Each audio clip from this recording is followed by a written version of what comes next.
Oh, that's so beautiful. You know, now I know how the great Billy Graham felt, because it's the same feeling. We love Billy Graham. We love Billy Graham. You know, this all started. We had a hotel, and we were going to have about 250 or 300 people.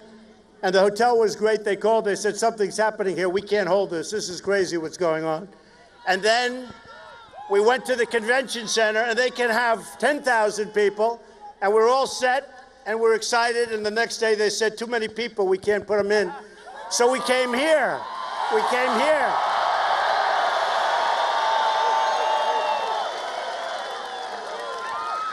You know, today, if you notice, we have a stock market not doing so well. We have a country not doing so well. We've been saying it for a long time. We have politicians, other than the few politicians that are with us tonight, right? We'll exclude them. But we have politicians that don't have a clue. They're all talk, they're no action. What's happening to this country is disgraceful.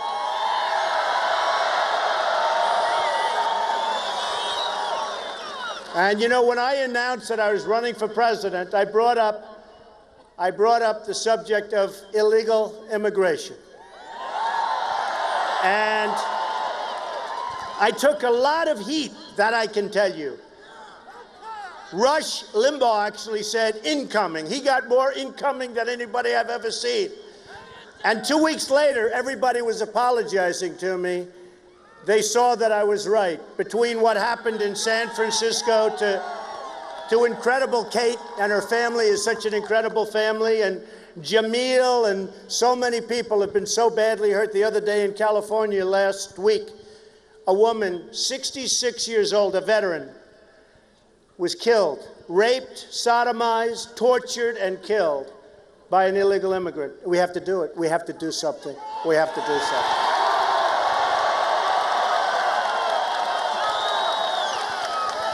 So we're going to talk. We're going to have a lot of fun. You know, the weather's a little dicey. That's okay. But who cares if it rains, right? Right? You know, if it rains, I'll take off my hat and I'll prove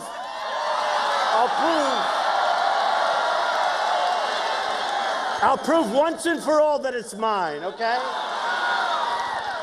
So we're going to talk about a lot of different subjects, and you know, it's nice Friday night. What the heck, right? What's better? What's better?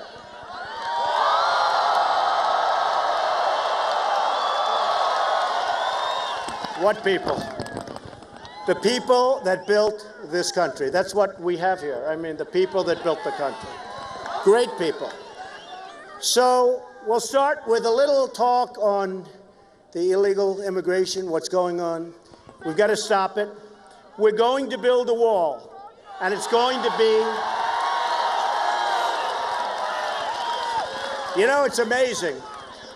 The politicians 10 years ago, 15 years ago, they all wanted a wall. But it never went. It never happened. Because somebody didn't want it, probably a lobbyist. You know, all these guys like Bush and like Hillary Clinton, they're all taken care of. I don't know if you know. Yeah. True. No, but when Hillary has $60 million, and when Jeb Bush,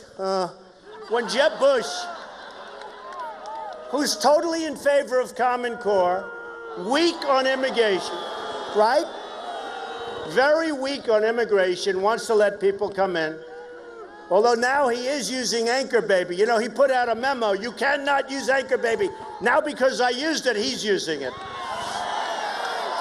Politicians, but when they have, in his case, $114 million, in Hillary's case, she's got 60. Now, I don't know that she's going to make it to the gate. What do you think? I don't know. I'm not sure that she's making it to the gate.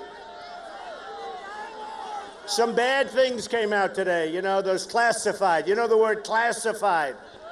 You know, they've destroyed General Petraeus over less, and nothing seems to be happening here. So it'll be very interesting to see what happens ultimately. But we have right now, and I just got these numbers today. I said, what are they? 7.5% of all of the births in this country are illegal immigrants, okay? We can't afford it. And they're supposed to stay. Now, I turned out to be right, the 14th Amendment. You know, I had these guys on television, oh, you can't change the 14th Amendment. It'll take so long. On that, I agree. But you know what? An act of Congress. The 14th Amendment, I was right on it. You can do something with it, and you can do something fast. You can do something fast.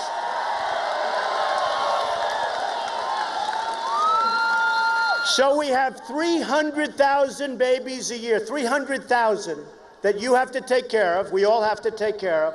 And you know, in the case of other countries, including Mexico, they don't do that. It doesn't work that way. You don't walk over the border for one day and all of a sudden we have another American citizen. It doesn't work that way. Mexico doesn't do it. Other places don't do it. Very few places do it. We're the only place just about that's stupid enough to do it. So I decided to run. I've gotten an amazing reception. We have to say, has this been crazy? Man, I mean, it's been wild. I'm a non-politician. The other day I served jury duty, right? I told you, they had occupation. I refused to put down politician. But I will say this, we have a great politician here.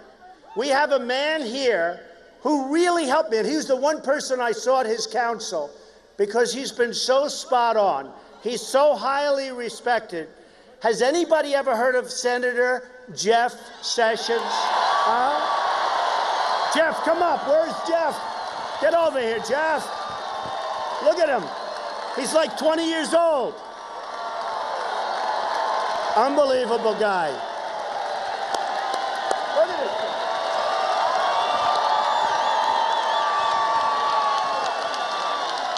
Come here. Just say hello. Come here, Jeff. Just say hello. Donald, welcome to my hometown, Mobile, Alabama.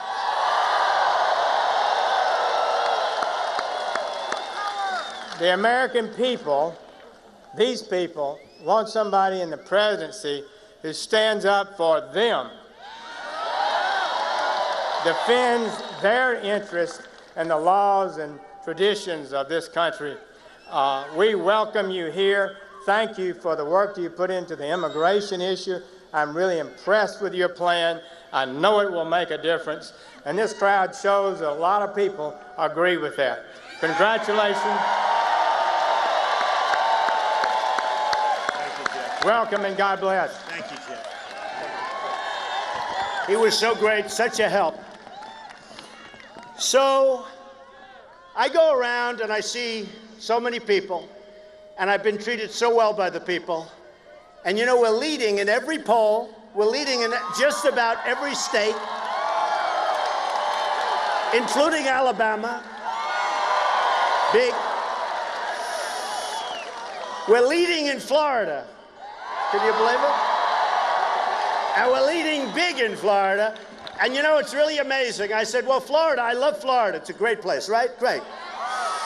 But Florida, we have a governor and we have a sitting senator, and I'm killing them. Explain that. Obviously, they're not doing a very good job because that shouldn't be happening. But we're winning in Florida, Pennsylvania, Iowa, New Hampshire, South Carolina, North Carolina, Texas. And then nationally, we're just absolutely way ahead of everybody else. In fact, you know, if this were another country, we could maybe call for an expedited election, right? I would love that. Can we do that? Can we do that? I'd like to have the election tomorrow. I don't want to wait. So the reason that I think we see this receptivity is that I know the game better than anybody. I've been on the other side. You know, I was totally establishment, was hand millions and millions of dollars all the time to these characters, right? I was like the fair-haired boy. Do I look fair-haired from back then? But I know the game. I mean, I understand it. And so many people have come up, lobbyists. I said, I don't want money from lobbyists. But recently, last week, a man comes up who's a good guy. I know him. Lobbyist. I say, I don't want your money. I don't want your money. Because, I don't know, maybe I'll rethink it. Should I rethink it? Take it. Take it. You know what I should do? How about this? How about if I take his money, but in the end I screw him and don't do anything for him? Is that okay? Can I do that? You know, because I built a great business and I feel sort of stupid. I say, I don't want your money. Can I take it, please? I promise I won't do anything for him. I told him, I said, you know, I don't want your money because in 2 years when you come to see me about something, I'm not doing it unless it's good and unless it's going to make America great again, right? Right? But I'm going to have to rethink it. I think I'm going to rethink that because I think I should take a lot of money. Are we allowed to give it to charity or something? I don't know. Give it to charity. Just take it. Just take it. So what happens is these guys come up, and I'm lucky. You know, everybody said he's never going to run. Okay? You know that, right? And my wife actually said, you know and she knows me pretty well. And she also sees the reaction. And for a long time, whether it's Trump, The Art of the Deal, which Obama and Kerry obviously did not read when they did this crazy deal with Iran. Oh, look, The Art of the Deal. Come here, give me that book. I love that book. You know, I said the other day, and it sort of played pretty well, that is my second, help her over here. Help her over here. That is give me that book. Give me that. There's always The Art of the Deal, and that's the real one. That's the original. That's when they use real paper, right? You know, I said the other day, because so many people, they carry around The Art of the Deal, because they're begging their politicians, please, please, read The Art of the Deal when you negotiate with China, and with Japan, and with Mexico, and with Vietnam, and with Saudi Arabia, and with everybody. You know, right now we have a problem where North Korea is getting frisky, right? Now, recently I ordered 4,000 television sets. I'd like to order them from here. Like the hats are made in America. Can you believe I was able to find the guy? I had to do that because, you know, these hats are hot as a pistol. You know that. And they're made in America, and I'm going to give you your book. Believe me, I haven't forgotten about you. But they're made in America. But the other day, and now I see today it's sort of pretty hot on the news, that our very dear friend from North Korea is acting a little bit rambunctious again. So I ordered 4,000 television sets from South Korea. Whether it's Samsung or Sharp or LG or any of them, they're all made in South Korea. I paid a fortune. And they're wonderful, and they're wonderful people. They're making a fortune. Do we have anybody that makes television sets in this country? I almost don't think so, right? So they're mostly made, other than Sony, which has lost its way. Prices are too high. But they're mostly made in South Korea. So now I see North Korea is acting up. So I see that we're sending ships and we're getting our troops ready. We have 28,000 troops over there. And we're getting ready just in case, Bob, we're going to fight, we're going to protect. We get nothing. We get nothing. What do we get? We get nothing. Saudi Arabia, and I get along great with all of them. They buy apartments from me. They spend $40 million, $50 million. Am I supposed to dislike them? I like them very much. But you know, Saudi Arabia makes $1 billion a day. A day. That's, in all fairness, that's before the oil went down a little bit, but that's okay. These are minor details. But let's say they were. So now they're making $500 million a day. That's not so bad, right? We get nothing. And they wouldn't be there without our protection. Even Germany. Germany's a power. Who has a Mercedes-Benz? Anybody? A lot of people. They're a power. They pay us nothing. We defend the whole world. All you have to do, and we want to be nice. Somebody said, oh, that's like the mafia defense. I said, don't worry about it, okay? The mafia is not so stupid, all right? They said, that's terrible to ask for money. No, they said it. They said, that's terrible. How could you possibly ask for money to defend a country? I mean, tell me, how crazy are we? So now we're sending our ships, we're sending our everything. We got, I'll tell you what, those 28,000 troops that we have right now on the border between North and South Korea, that's dangerous territory. They're in harm's way. They're in harm's way. And we get nothing. We get nothing. Other than they're a good competitor. I mean, they compete with us. They take our trade. We lose a fortune with them. We lose a fortune with China. We defend Japan. You know, we have an agreement with Japan where if somebody attacks Japan, we have to come to their rescue. But if we get attacked, Japan doesn't have to help us. Do you think that's a good deal? That's sort of like Sergeant Bergdahl. Has anybody heard of Sergeant Bergdahl? The traitor. No, the traitor. I call President Obama the 5-for-1 president. We get Sergeant Bergdahl, a traitor, who, by the way, 6 people, at least, that we know of, 6 people were killed trying to get this guy back. 6 people. They went after him. They wanted to get him back. So we get Sergeant Bergdahl, and they get 5 people that they desperately wanted for years that are right now back on the battlefield, trying to kill everybody, including us. How stupid are we? How stupid are we?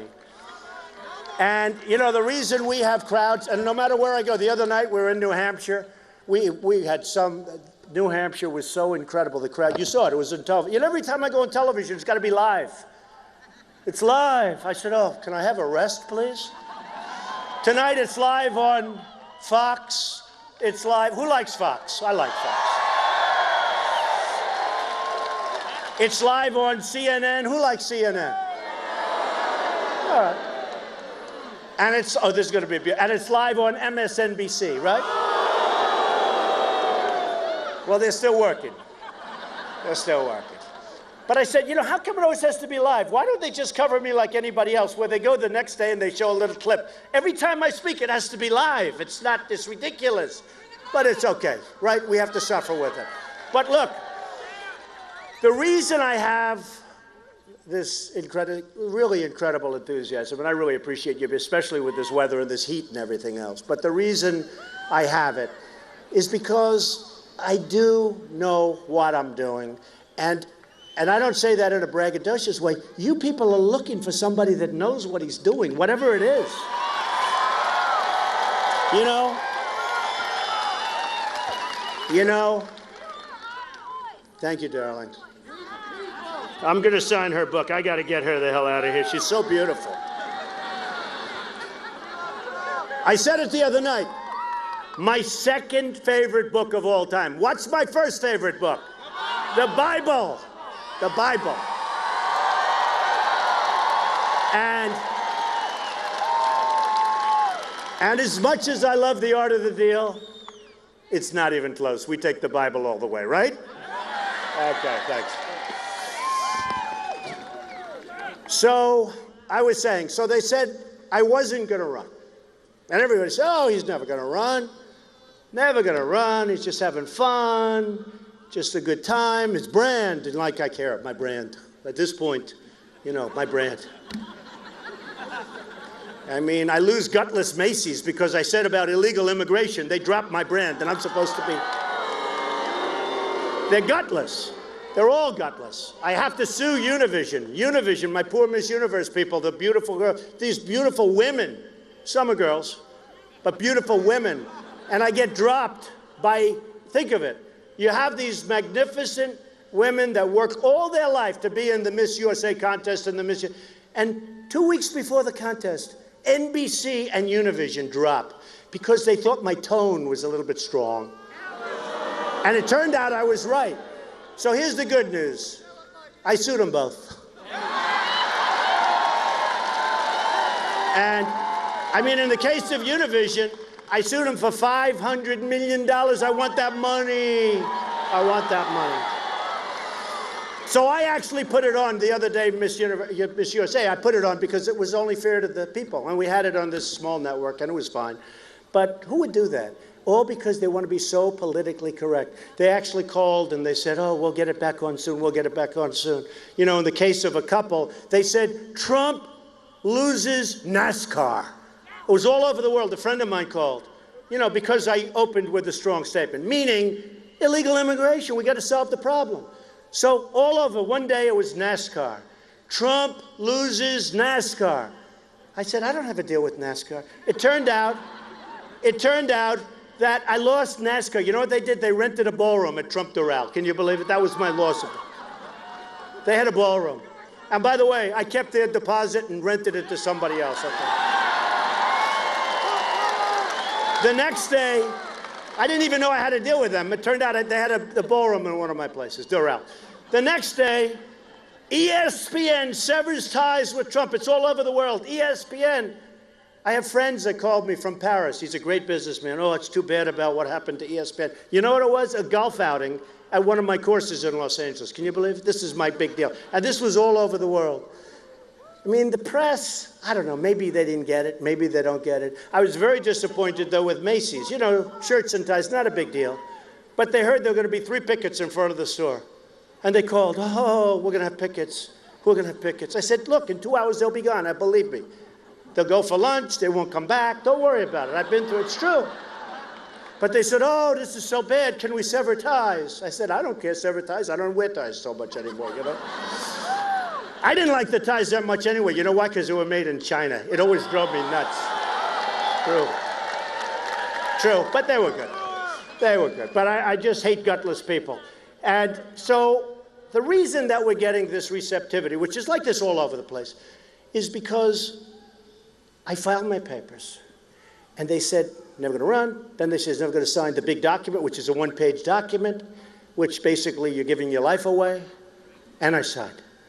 And then they say, oh, I can't believe it. The pundits, they get paid $500,000 a year to sit there and make jerks out of themselves, right? Call them pundits.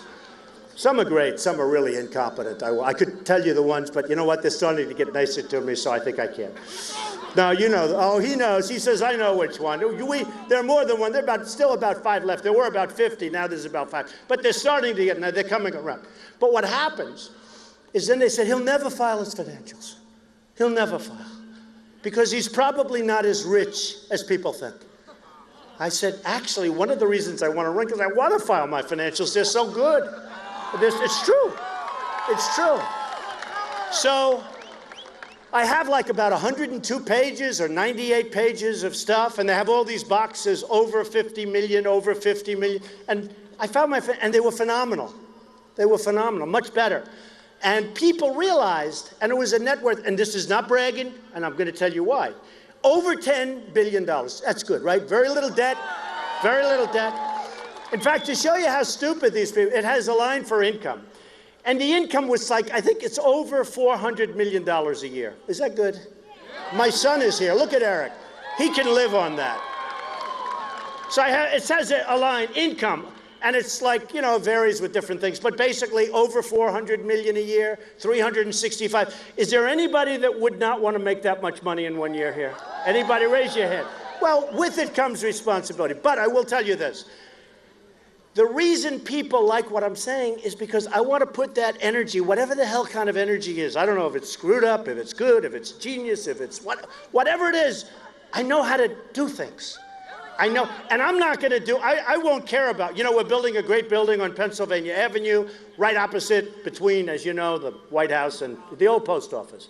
In real estate, there's a slogan, always get the post office, because they were there first. I got the old post office in Washington, D.C.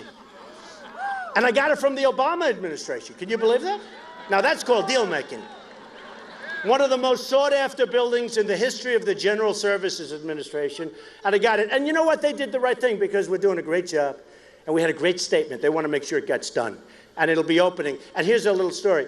It's now under budget and ahead of schedule. Do you ever hear that from government?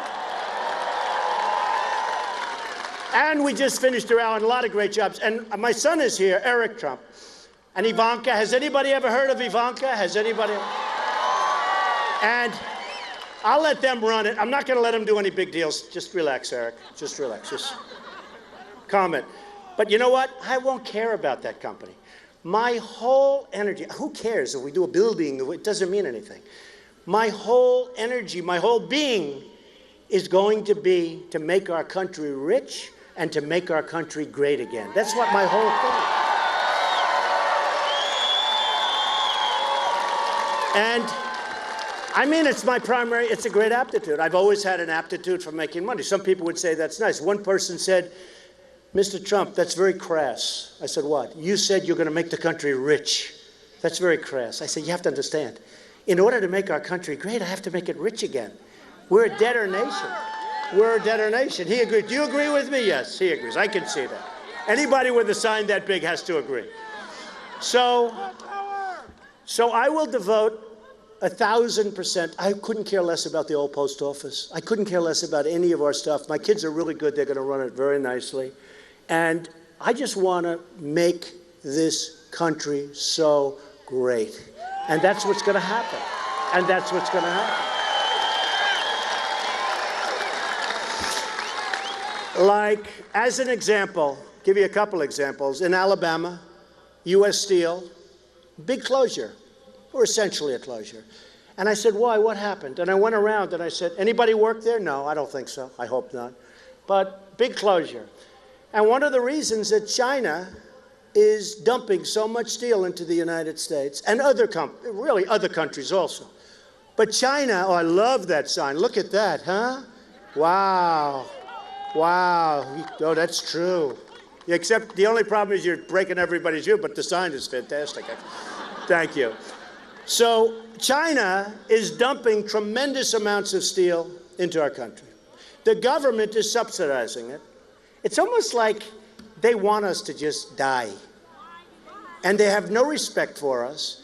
And again, like Saudi Arabia, like Japan, I get along with them great. You know, the largest bank in the world is in one of my buildings. They pay me rent. They buy apartments, they spend so much money. Am I going to dislike them? I love them. The problem is, and I say it all the time, their leaders are really smart. They're really cunning. They're really sharp. And we have dummies, right? We have dummies. We have dummies. We have people that don't have a clue. And I don't know, you know, some people say they're bad people. I don't think they're bad people. I think they're incompetent people. A lot of people think they're bad. I don't think they're bad. I think they're incompetent. So you look at China and what they've done. And, you know, last week, and I said this, and I've been saying bubble for a long time. You've been hearing it. Last week, they devalued their currency. And we're having a lot of hard times because of what they did. And when I hear devaluation of the Chinese currency, you know the word, the sucking action. That's called a sucking, like a vacuum cleaner. I have the sucking action. Two things happen. Two things get sucked out of us. Our jobs and our money. Now think of it. China sells us our product, takes our jobs, takes our base, does our manufacturing for us, and we owe them $1.4 trillion. That's like a magic act. I call it the magic act in reverse. We owe them money. Japan, and Japan is back. They have Abe, who's the new prime minister, as you know. And Abe is really smart. I mean, he's smart. I met him one time. He's sharp. And he's negotiating against Carolyn Kennedy. Carolyn. And I was watching 60 Minutes. I'll give you guys a plug. I was watching 60 Minutes. And they're doing a feature on Carolyn Kennedy. And she's very nice. You know why I like her? Because Ivanka Trump likes her. My daughter likes anybody that my daughter likes, right? Anybody my daughter likes, we love Ivanka. So what happens is that they're doing a feature, and they said, how did you become ambassador to Japan? And with Japan, the ambassador is a very important position because we negotiate. You know, you need somebody sharp. You need a killer, right? A smart killer, not a dumb killer, because there are plenty of dumb killers, too. You need somebody sharp. So they said, how did you get the ambassadorship? She said, well, and this is pretty close. I mean, you can check it out. Well, I don't know. I wanted a job, and I had nothing to do. So I went to the White House, and I said, could I have a job? Do you have anything for me to do? And they said, how would you like to be ambassador to Japan? And she said, really? She said, I'll do it. She couldn't believe she got it. And then they show, the rest of the show is her being wined and dined by Abe and all of these killers. Wined and dined. She's being feted at a dinner and this and lunches and breakfast. She'll do anything they want. Anything. So I have the smartest, toughest, meanest, in many cases, most horrible human beings on earth. I know them all. They're killers. They're negotiators. Some are nice people, very few. Some are nice people. But I will put the meanest, smartest, we have the best in the world. We don't use them. We use political hacks, diplomats. We use people that don't have any business ability. We use people that have never done a job. Oh, somebody stole my plane. Damn it. No, people are pointing up to the plane. No, it's actually not mine. And, you know, like as an example, Carl Icahn. Did anyone ever hear of Carl? He's an unbelievably brilliant, tough business guy. So I called him. I had dinner with him 2 nights ago. I said, you know, Carl, I'm doing pretty well. I'm leading every poll. He said, you're doing great. He can't believe it either. And I said, if I ever get there, I want you to oversee the negotiations with China. I can give him two, he's extraordinary. China and Japan. I'll do it, I'll do it. He's like, I'll do it. Remember when I said somebody has blood coming out of her eyes with hatred, right? Well, he had blood coming out of her. He will do it. He is unbelievable negotiator, an unbelievable negotiator. And I know others. I know the best. I know the worst. I know the ones that are overrated. I know the ones that you've never heard about or read about that are better than all of them. But Carl's one of the greats. I mean, he's very famous, he's very rich, and he would love to do it. He'd love to give back. And he knows what's happening. They're ripping us. So they send their stuff over here. And actually, somebody the other day said, what China has done to the United States is the greatest single theft in the history of the world. It's an interesting statement. We've rebuilt China. We've rebuilt China. So, you know, we have free trade. The problem with free trade is when you have free trade, very important, you need competent leaders. That's the one problem with free trade. I like free trade. I'm a free trader. The problem is you need great negotiators and great leaders. We don't have that. So we're getting killed by everybody. I use these 3 or 4 countries. We don't make good deals. Everybody's killing us. So we will have unbelievable deals.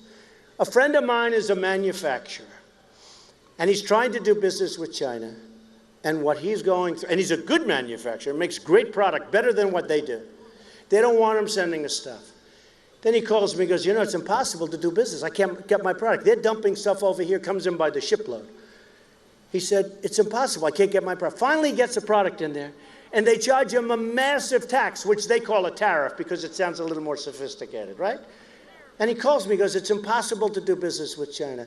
Boeing does business with China, and they want all of their intel. They want all of their copyrights. They want everything. Otherwise, we're not buying planes. And they're now building big factories in China. I don't blame China. I mean, I respect them. I'm not angry at them. I'm angry at our leaders for being so stupid. I'm not angry at China. And Mexico is the same thing. You know, Mexico is the new China. The other day, Nabisco, Oreos, right? Oreos. I love Oreos. I'll never eat them again. Okay? I'll never eat them again. No, Nabisco closes a plant they just announced a couple of days ago in Chicago, and they're moving the plant to Mexico. Now, why? Why? Why? Have you heard my story? My favorite story is Ford. You've heard the story with Ford? Do we want to hear it again or not? Yes. All right. I mean, that's a big one. So Ford, great company, they're building a $2.5 billion car factory in Mexico. Now they're closing up places all over the United States. They're building this massive factory in Mexico. So I went to this great school. I was actually, you know, I was, and hopefully still am, really smart. I went to this great place, the Wharton School of Finance, hardest school to get into. Even then it was hard to get into, the hardest. But I went to this great business school, and I get business. And I fully understand. I'm really good at this stuff. So they're building a $2.5 billion plant. They're going to close up factories in the United States. They're going to go in, they're going to build this plant, they're going to sell cars, they're going to sell them back to us, they're going to sell them all up. Where does that help us? Tell me. Explain. Explain. There's no tax. There's no nothing. There's no nothing. So we're closing plants here. They're building this massive plant in Mexico. Another plant, also another big foreign car company. There was a plant being built. It was all set to get started. They were going to announce it in Tennessee. You read about it. And this is a couple of months ago, Wall Street Journal. All set to get started. All of a sudden, Mexico took it away. And now it's not going to be built in Tennessee. It's going to be built in Mexico. So Ford is building a plant. And here's what I did. I said to myself, I give myself this, because it really is sort of right. I give myself this position. And I say, let's assume that somebody else becomes president. Wouldn't that be horrible? Wouldn't that be horrible? So let's assume somebody else becomes president. Let's assume a very low energy person, very, very low energy. So low energy that every time you watch him, you fall asleep. But let's say, he said Hillary. Yeah, Hillary too. So let's say Jeb becomes president. Not good. Not good. First thing that happens is, like I said, your schools go to hell. People flow over the, but forgetting about that. So let's say that Jeb doesn't want this plant built. So they're going to call him the head of Ford. And you're going to say, Mr. President, we want to build it. He'll say, well, we don't want it built.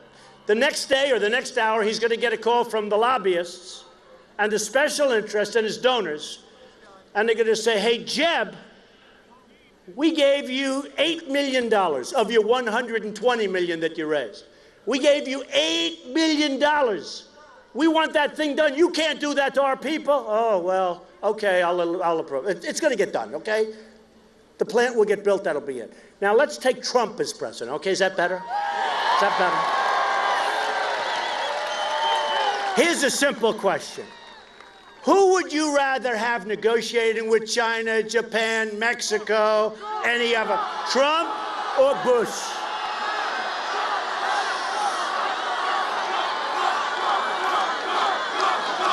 Actually,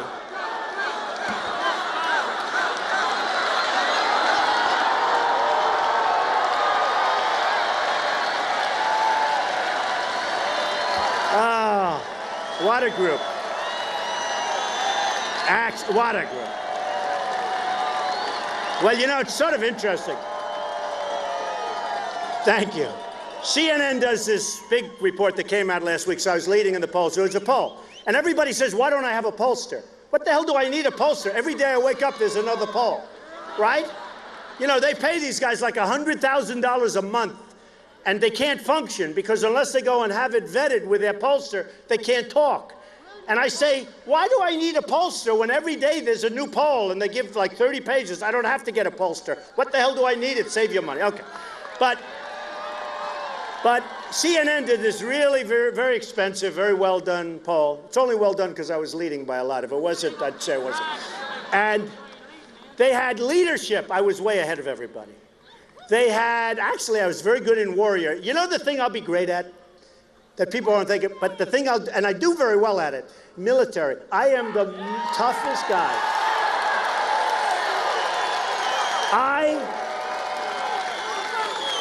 I will rebuild our military. It will be so strong and so powerful and so great.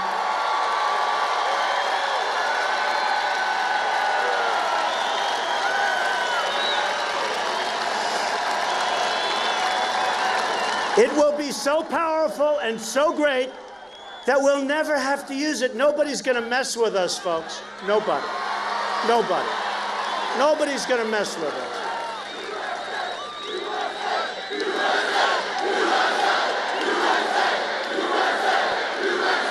Beautiful. So I look at the various things to do with our country. And by the way, one of them, boy, are we going to take care of our vets, right? Right?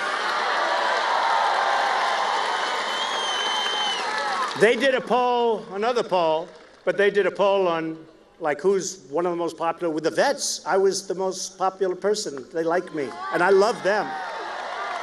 Because you know why? Because for 35 years, these senators and these, other than Jeff, of course, I take Jeff, but these senators, these congressmen, these people in Washington, including presidents, they have done nothing for the vets. They have done nothing. And we're going to take care of our vets.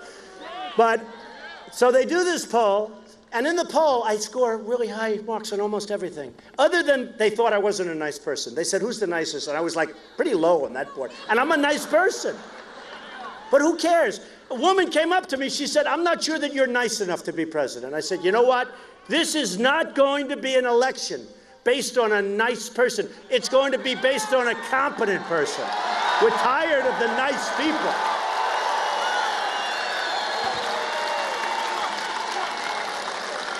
So I won on the economy, I won on jobs, I won on leadership by massive numbers, like massive, you've seen it. I won on all these categories. I say, why do we need an election? We don't need an election. These are such important categories. But I have had an amazing experience because from the time I announced, almost, other than the first week, that was a rough week. They were hitting me. But the press, which is, by the way, largely very dishonest, I have to say this. The political media, I actually think that the political media is less popular than Congress. Can you believe it? And Congress has almost no ratings. And in all fairness, because look at all those cameras, they're all live and they're trying to shut off the camera right now. But you know what? They're all live. And so many live cameras. But look at, thank you. But I will say this. The media is very dishonest, but there is a certain group that are fantastic people. And every once in a while, I'll get an honest story, and I love it. I cherish those stories. They're not often, but they cherish those stories. But you have to understand, and they've really started treating me much better. Don't forget, when I first ran, I said, you know, it's amazing. Went to a great school, excellent student, smart guy. My uncle was a professor at MIT. He was a smart guy. You know, good, smart guy, right? Good family. Do we believe in the gene thing? I mean, I do, right? You know, I do. Like they used to say, Secretariat doesn't produce slow horses. Actually, Secretariat wasn't one of the best, if you want to know the truth. But in theory, that's true. But then I went out, I built a tremendous fortune and great company. I did The Art of the Deal and many books that were bestsellers. The Art of the Deal was one of the biggest selling, maybe the biggest selling business book of all time. I did The Apprentice. We love The Apprentice. Tremendous. NBC hates me. You know, NBC hates me because they renewed The Apprentice. And I said, excuse me, I'm not doing it. I'm running for president. I'm going to make the country great again. They actually came up to my office, and the top people, great people from NBC, and they said, please, please run. And I said, I'm not running. I mean, I'm not running. They said, we already renewed the show. They had sold most of the advertising. They renewed the show. I said, I'm going to run, and I'm going to make our country great. We're going to do something that's special. We're going to do something that's special. I'm hired. You're hired. So I look at the landscape of our country. I look at where we're going. I look at where we've been. We've had a horrible number of years. A horrible number of years. We can't beat ISIS. I watched a general the other day on television who's just retiring, which is fortunate. How do you think we'll do against ISIS? Oh, I don't know. It's going to be very tough. Can you believe this? General George Patton, General Douglas MacArthur are spinning in their graves as you listen to this. They're spinning in their graves. He talks about a hard time. And I look at what's going on with the landscape, and then I get to meet all of the people that I've met over the last period of time. And I want to tell you, it's been amazing. It's been really amazing. And I want to finish up with a couple of little points. One of them is the Ford deal, right? Israel, I love Israel. Oh, by the way.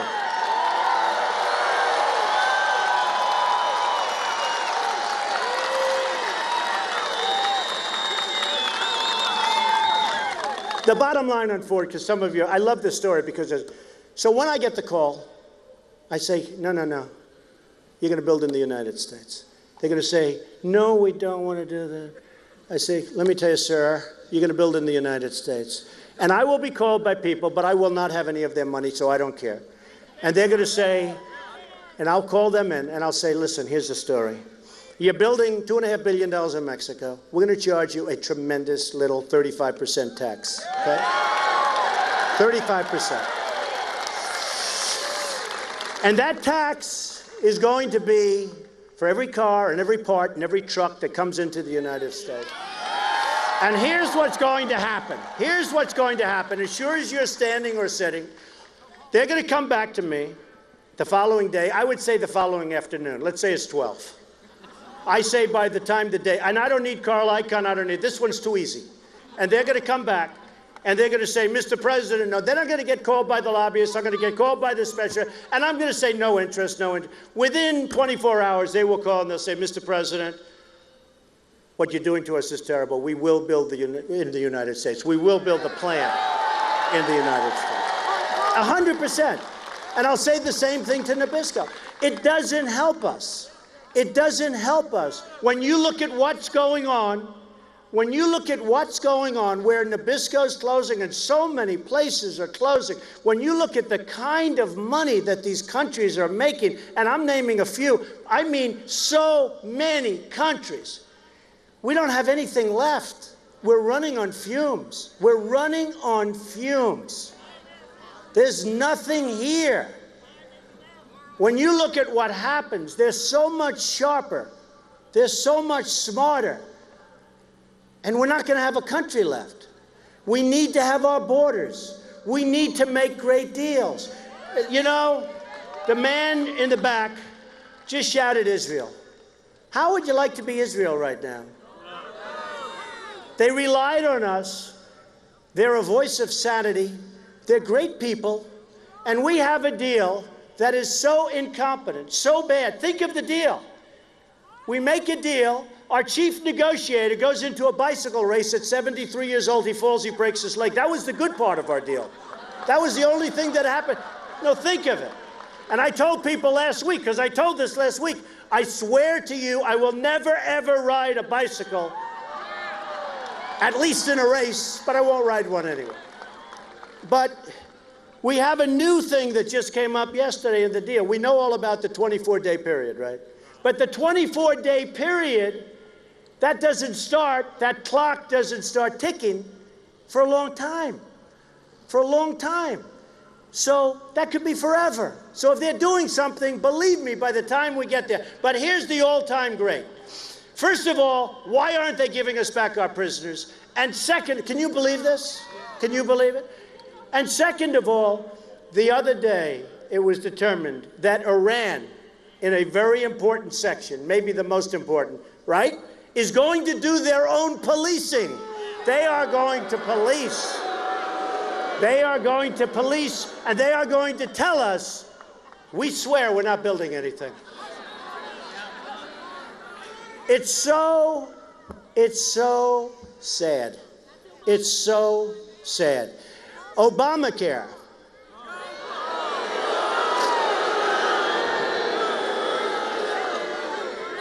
We are going to repeal and replace Obamacare.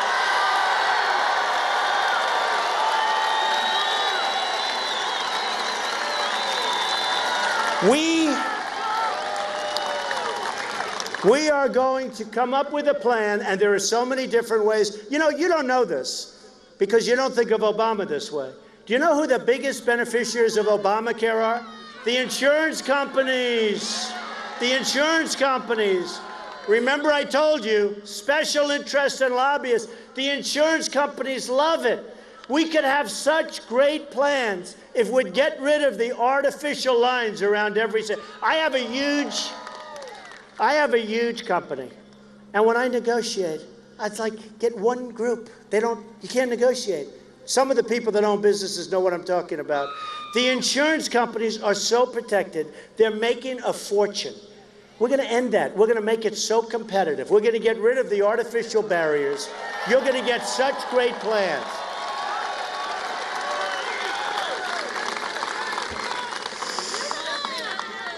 And Obamacare, I mean, you look at what's happening with your premiums. I mean, look at this. Look at what's happening. Just take a look at what's happening to the deductibles. They're so high, it's impossible. It's impossible. Trade. we're going to fix it. Health care, we're going to fix it. Women's health issues, we're going to fix it. You know, my wife came up to me the other day and she said, it's really sad because people don't understand how you cherish women. I will protect women. It's so important to me, so important. And I heard some of the other candidates, Jeb and some of the others the other day, saying we're not going to fund various women's health issues. Can you believe this? I said that's the end of his election. Women, I don't think, like that too much. Do we agree? And he said we're not going to fund women's health issues. A few hours later, he came back and he said he misspoke. Oh, okay, he misspoke. But women's health issues, so important. We're going to end up taking our country, we are going to make it so strong, so powerful, so loved by people again, so loved. You know,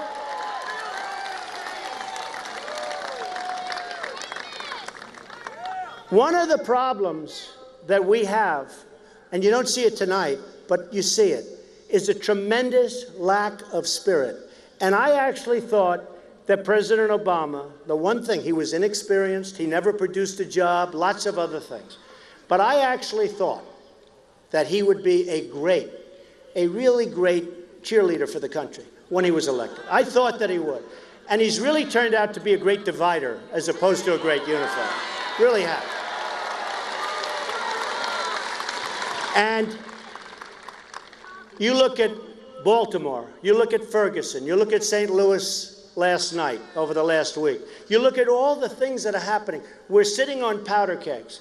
There's no spirit. There's no jobs. There's no anything. We are going to take this country. I am going to be the greatest jobs president that God ever created. I will tell you that. I will tell you.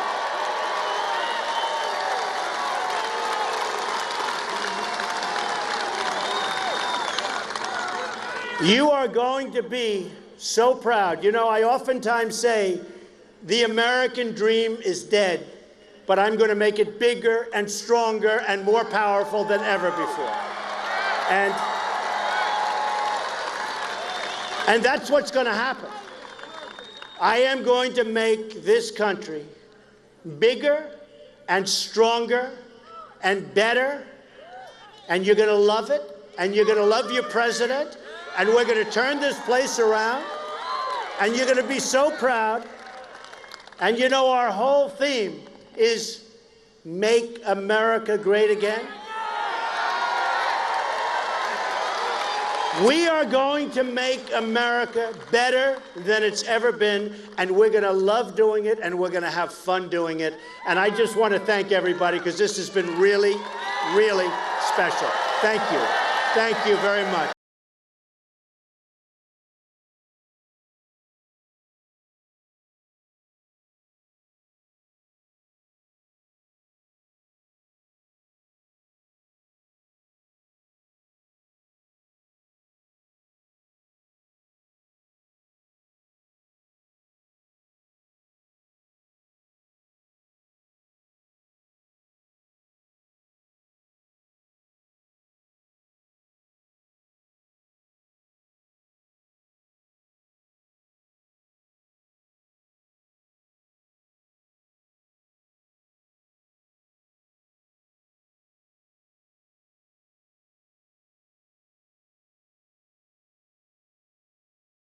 I'm the leading state sponsor of terrorism.